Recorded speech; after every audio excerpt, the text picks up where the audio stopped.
ሰላም እንዴት ናችሁ? ደህና ናችሁ? እኔ ጋር ሁሉ ሰላም ነው። እናንተ ጋር ሁሉ ሰላም? እኔ ጋር ሁሉ ሰላም ነው። ፈጣሪ የተመሰገነ ይሁን።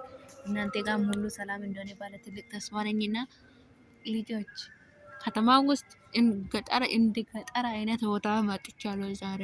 የምር በጣም ነው የገረምኩት ማለት ነው። ይሁን እግዚአብሔርን ሰው ይሄ ቸርች ነው አትሉም? ሰው በጣም ብዙ ሰው ሞልተዋል። ሰው ባይኖርማ ቪዲዮ አሳያለሁኝ። ሰው አለ ግን እና ከባድ ነው። እግዚአብሔርን ከባድ ነው እና ከባድ ነው የምር እና በጣም ብዙ ሰው አለ። ሰው ያለፈ ነው ከመንገድ ማለት ነው። ሰው ሲመጣ ደግሞ እኔ ቪዲዮን ዝቅ አረኩ ማለት ነው እና እነሱን ለመቅረጽ አልፈለኩም ነበር። ሰውን ደግሞ ለመቅረጽ ጥሩ አይደለም አልፈለኩም እነሱ ቪዲዮ ላይ እንዲገቡ ማለት ነው። እና ብቻ ከባድ ነው።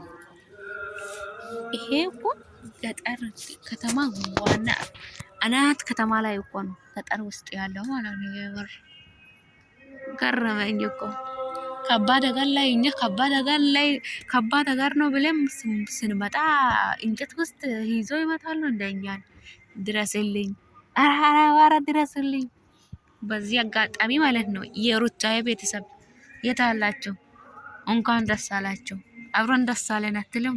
ኮሜንት ላይ አብሮን ደስ አለን ባሉ እስቲ እና ሩታና አብርሽ አንድ ስለሆኑ በጣም ደስ ብሎኛል።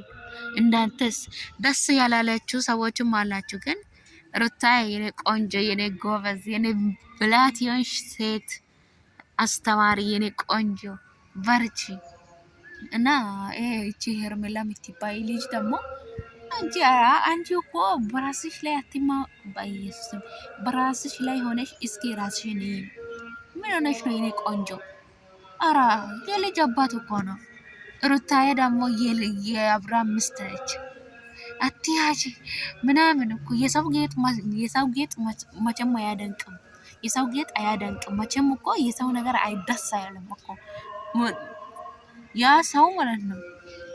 ያንን አንድ ሰው ከአንድ ሰው ማለት እንደ ጓደኛ አድርጌ ሊያዩና ከጓደኛ ልብስ አምጥቶ ለብሰው ማለት ነው ሲወጣ ማለት ነው ያ ለሌላ ጓደኛ ላይ ያ ጓደኛ ደግሞ ይሄ እኮ የኔ ልብስ ነው እኮ ይላል። እንደዛም ደግሞ አንቺ እኮ የሰው